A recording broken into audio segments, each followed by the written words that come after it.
Hey friends, in this video I'm going to speak with you about the latest with the USCIS furlough. Specifically, we're going to talk about which staff is impacted and also which offices are impacted. So if you're interested in those details, guys, stick around all the way until the end. Before I dive into it, as usual, thank you for watching this video and for being a subscriber. If you've already subscribed, thank you for sharing, doing all of those wonderful things. But if you have not yet subscribed, go ahead, subscribe now, hit the notification bell, and also follow me, guys, on Instagram or Facebook at McBean Immigration Law. Now let's get into it. So I've reported out a number of times about the money problems USCIS is having.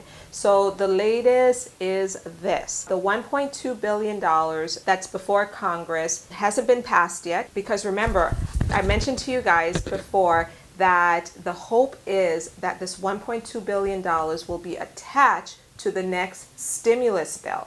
And so there's still a lot of talks going on with respect to the next stimulus bill, and Congress has not acted on that yet. So this $1.2 billion is still sitting in the House Appropriations Subcommittee on Homeland Security, and it's being considered by them. Now, USCIS, as I mentioned in my last video, they found additional revenues, right? Additional revenues. And so the subcommittee is saying, well, you found some money recently, revenues have gone up. You guys need to come back with new numbers, new estimates, so that we know what the real deal is. So that's where they've left things. That's where they've left things on Capitol Hill. New estimates have been requested from USCIS. Now, what is USCIS saying in terms of who among their employees are going to be furloughed? All right, and so again, I'm going to pull up an article where a lot of these details have been outlined, and I'm going to link to this article in the description below so that you guys can go back and take a look at this yourself, because USCIS has been quoted heavily in this article.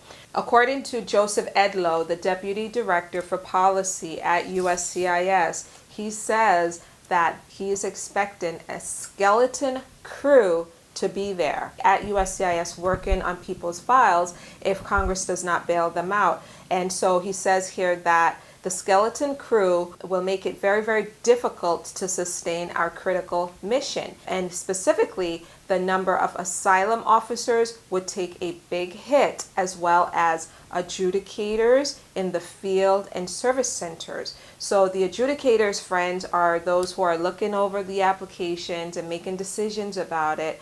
And then people at the service centers are processing these applications and petitions as well, and evidence and all these things that, you know, we all submit to the government. So their staff is going to be impacted. And just to remind you, again, we're talking 13,400 people out of what, 20,000, something like that, employees at this agency. So that's a significant number of people who have already received their furlough notice, which is expected to begin on August 3rd.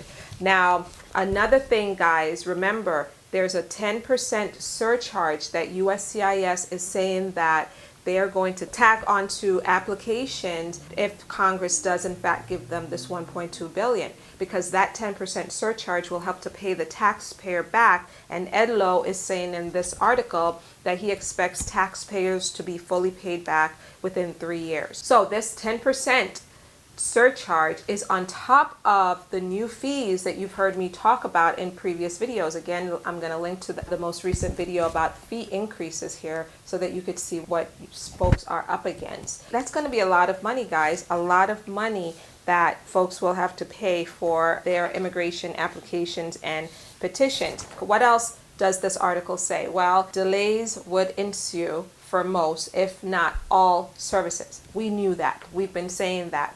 Obviously, if you have a skeleton crew working, you're not going to be as productive as previously, as you know, when you were at 100% capacity. So Edlow says this: in terms of anyone applying for a green card, for adjustment of status, or applying for naturalization, the wait times are going to increase substantially to be adjudicated. For non-immigrant visas, any sort of requests for employment authorization, any request to change or extend a visitor status of some sort, all of those, the wait times are going to increase, says Edlow at USCIS. That's not good news, right? What about those who are going through the naturalization process? What's going to happen to them? Well, before, remember, we said that the agency has prioritized naturalization, right? And so, according to this article, there's about 108,000 people who are basically slated for naturalization. They've been approved. They're just waiting now for an oath ceremony. So Edlow says that it is the hope of the agency to get everyone through the process or sworn in before the furloughs begin. And so they're targeting the end of July for all of this to happen, to get everyone fully naturalized. Again, these are people who passed the interview stage and they've already been approved, and now they're waiting for an oath ceremony.